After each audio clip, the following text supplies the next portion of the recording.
Hello everyone and welcome to our next English tutorial video. Today is the first of our writing challenges for you, and for this we are going to take our inspiration from this book, which is called The Last Spell Breather by Julia Pike. Now, this is a book full of magic. There's lots of spells and lots of spells gone wrong. It's a book full of lots of fantasy with lots of magical creatures and nightmarish beasts and mystical goings on. So I'm going to read you the back of this book, the blurb, okay, this bit here, so to get you in the mood for what we're going to be doing today. So have a listen and I'm sure it'll grab your attention. So, spell breathing does not come naturally to Rain. She loathes the hours of practice, the stacks of scrolls and the snapping mud devils that cover her mother's precious spellbook. But it is spell breathing that keeps her village safe from the dreaded monster curse that plagues their world. It is ancient, powerful magic. But as Rain learns to her horror, it is also fragile. In one clumsy move, the magic that keeps them safe is broken. Her village is plunged into danger, and an incredible adventure begins. Okay, so that's where we're going to be taking our inspiration from today. So to warm up, we're going to do a few quick challenges, and for this we are going to use the first sentence from this fantastic book, which is this one that you can see in front of you. The spell wouldn't stay on the shelf. Okay, very simple, but what I want you to do for me today, first of all, is I would like you to extend that sentence in all these different ways that I've got here. So we've got the spell wouldn't stay on the shelf, but. So adding something after that to continue that sentence. The spell wouldn't stay on the shelf and. The spell wouldn't stay on the shelf, so. The spell wouldn't stay on the shelf because. The spell wouldn't stay on the shelf, semicolon, and remember that's going to link on another sentence and it's going to act a little bit like an and or a but maybe. And then the spell wouldn't stay on the shelf, colon. And a colon can link two sentences, but it acts a bit more like a because. So the bit that comes after this might be an explanation of why it can't stay on the shelf. Okay, so what I'd like you to do is pause the video there and have a go at extending those sentences for me. If you're not sure how to do it, then keep the video running. I'll show you what I've put and then you can pause it and have a go afterwards. Okay, so off you go. So hopefully you've had a go. If you haven't, this is going to show you some examples and you can have a go afterwards. So let's have a look what I've put for my first ones. I'm just going to take off those first three. Now, I'm not saying these are the best answers, they're just ones that I came up with very quickly to give you an idea. So I've got the spell wouldn't stay on the shelf, but Rain knew she had to force it. Okay, got the spell wouldn't stay on the shelf and Rain was fed up of trying. So this idea that she's getting a little bit annoyed by it now, because we know it said on the back of the book that she didn't really like working with the spells. The spell wouldn't stay on the shelf, so Rain gave up trying. So the idea that she has been trying lots and lots, but she's finally given up. We've got the next one here. The spell wouldn't stay on the shelf because, and let's have a look at the because I used. I said because it had more mischief to make. So that plants the idea for our reader that this spell has already been up to no good. The spell wouldn't stay on the shelf. And then we've got our semicolon here, and I've said every time she replaced it, it fell on the floor. So that would be acting a little bit like an and in that sentence. And then we've got the spell wouldn't stay on the shelf, colon. Why wouldn't it stay on the shelf? It was too full of mystery and mayhem.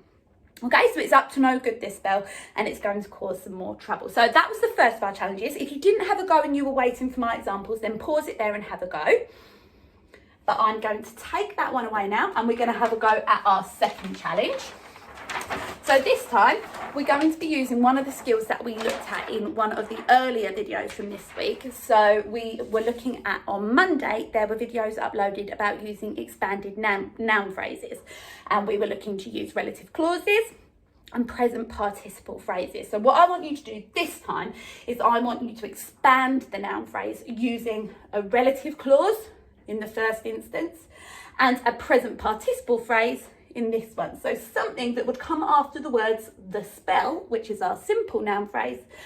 I would like you to add a relative clause after that to expand the noun phrase. And then in this one, I'd like you to add a present participle phrase. Remember, those are the ones that start with an ing word at the beginning. Okay, so if you're ready, pause the video there and have a go at completing those. Again, if you're not, then keep the video running. You can have a look at what I've put for my ideas and then you can have a go afterwards. So let me reveal what I put for my first one. So we've got here the spell. I've chosen the relative pronoun that. So I said the spell that had caused all this mess wouldn't stay on the shelf. Now, I'm not saying that's the right answer. You'll have put lots of other things, but that's just my example. It tells us a little bit more about this mischievous spell. And for this one here, I said the spell, and remember it's got to have an ing word at the beginning. Let's see which one I went for.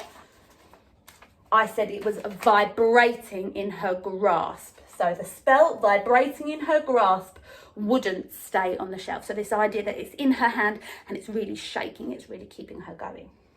Okay, fantastic. So if you didn't have a go at that challenge, then now you've seen my example, see if you can have a go now. But if not, then we are ready to start our third and our final writing challenge, which should be taking us a little bit longer. So this is a bit of an extended writing challenge for you to finish off this week.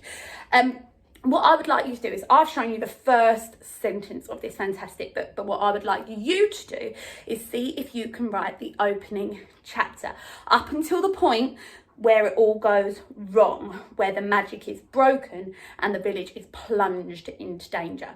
So some of you will be ready now, your juices will be flowing, you'll be ready to have a go at writing that. So if that's you, feel free to pause the video so that I'm not going to talk at you anymore and you can start writing. Okay, but if you would like, I have done a little example. It's not the whole thing, but I've done a little example of how you might start to get some of you going, and you can magpie some of my ideas if you like. So I'm going to lift this one up now. Excuse me while I just make sure that you can see what I've written on this one. I'm just going to move that over slightly there. Move it a little bit higher there. Hopefully you can still see that. And I'll move it down if we need to as we read. Okay, so I'm just going to read through. This might look very small on your screen. Hopefully you'll be able to zoom in, you'll be able to see it a little bit clearer. But I'll read it for you, if not to give you some ideas. So I've started in exactly the same way as Julie Pike did in her book. So I said the spell wouldn't stay on the shelf. Try as she might, she couldn't stop it from vibrating, wiggling and bouncing to the floor. As she replaced the tightly wrapped scroll for the umpteenth time, she let out an unstifled sigh of frustration, rubbing her aching temples. With a heave and a shove which caused a bead of sweat to form on her brow, she eventually wedged it beneath another scroll, the spell of strength. That should do it.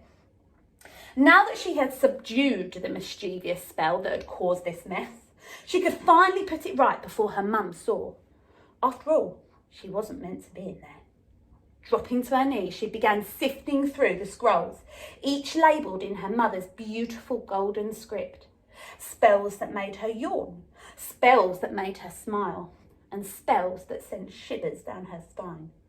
There were hundreds, thousands of them. She'd nearly finished when she saw it, a spell that she had never seen before, a spell without a name. So that's where I've paused because, as you can see, I've run out of room. But at that point there, I'm going to have Rain exploring this scroll, opening it up, seeing what's inside, and somehow breaking that magic that is holding her village together, that's keeping her village safe from whatever dark forces lie on the outside. So, as you can see, I've tried to use some different things and I've tried to underline them and see them. I'm not sure if you'll be able to see it on the video, so I'm just going to tell you what I've done. I've just pointed out here where I've used a comma and an and in a list. You can see here where I've used a subordinate clause to open my sentence. So that's a skill that hopefully you have practiced in school and you might be able to practice using now. I've used that at the beginning of my sentence, so I've remembered to put my comma afterwards. You'll see later on, I used one at the end of my sentence, so it didn't need a comma anymore that time. I can see that I have used some of my expanded noun phrases. So I've used one here, and unstifled. That means you're not trying to hide it, you just let it out. An unstifled sigh of frustration. Okay. I've used here another expanded noun phrase, a shove, which caused a bead of sweat to form on her brow. So that's one with a relative clause in it. And another one with a relative clause here, the mischievous spell that had caused this mess. You can see here as well, I've used a colon to introduce a list, which was one of the skills we looked at in one of our videos earlier in the week. So you can see where I've used that there and there. And then you can see I've used one set of semicolons in my first list, and then I have used a semicolon in my second list as well. Okay, so hopefully that's given you some ideas if you're a little bit stuck on how to get started. But happy writing, and I would really love if you could ask your adults whether you would be able to take a photo of what you have written at the end of this, and you can upload it into the comments section on one of our Facebook posts. That would be brilliant. So happy writing, keep safe, and I'll see you again soon.